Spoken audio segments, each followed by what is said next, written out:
तर सगळ्यांचं पहिल्यांदा आमच्या कोयना व्हॅलीमध्ये मनापासून स्वागत करतो. आता जे आपण पाणलोट क्षेत्रामध्ये ते सगळं कोयना नगरचा छत्रपती शिवाजी महाराज जलाशय, त्या जलाशयाच्या पाणलोट क्षेत्रामध्ये आहोत. आपल्या पाठीमागे अतिशय सुंदर आणि रम्य असं दृश्य आपल्याला दिसतंय.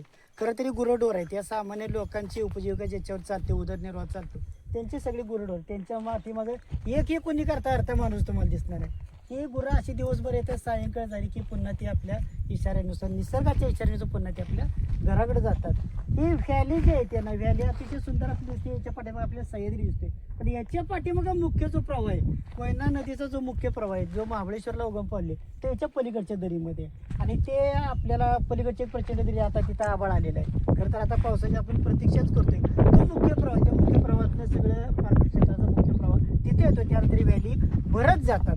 आणि ज्या व्हॅलीमध्ये आपण आवर्जून का आलोय, त्याचं मुख्य कारण असं आहे की या पाटणकर घराण्याचं जे कुलदैवत आहे, त्याची जी देवता आहे ती पद्मावती देवी. त्या पद्मावती देवीचं जे मंदिर आहे ना, त्या मंदिराकडे आपण आता जाणार आहे. आणि त्या मंदिराचे आता अवशेष आपल्याला दिसतंय, बघणं अवशेष दिसतंय, पण तो लोकांची श्रद्धा अजून तितकीच टिकून आहे. आजच्या 21व्या शतकात तितकीच श्रद्धा अजून टिकून आहे. त्या मंदिराच्या पाठीमागचा जो पुन्हा एकदा जो व्हॅलीचा परिसर दिसतोय आपल्याला, त्या व्हॅलीमध्ये आहे मिसळवाडी नावाचं गाव.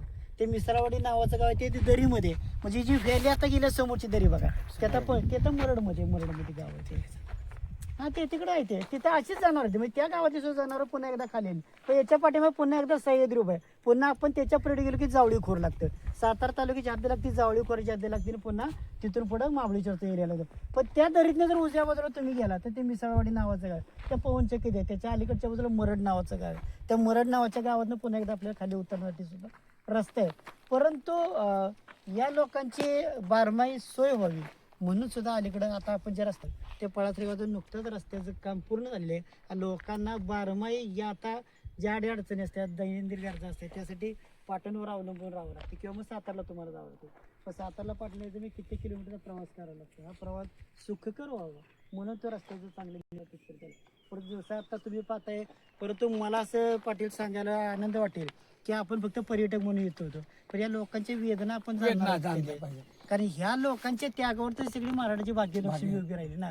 बागायत होतंय, आपण पाणी पितो, त्याच पाणी. पण या लोकांच्या त्यागाचा अजून सुद्धा आपल्याला आठवण का राहत नाही. त्या लोकांच्या अजून विस्थापितच लोक आहेत, त्यांना प्रकल्पग्रस्ताची दाखले मिळत नाही, त्यांना त्या सुविधा मिळत नाहीत. त्यामुळे लोक अजून सुद्धा मराठाच्या कानावर कित्येक ठिकाणी अशी निर्वासितासाठी राहिलेले आहेत. कधीतरी मग डॉक्टर बाबासारखा माणूस इथे येतो, लढत येतो, लोकांचे संसार उभे राहावे, त्यांना घरदारी मिळते, यासाठी प्रयत्नशील.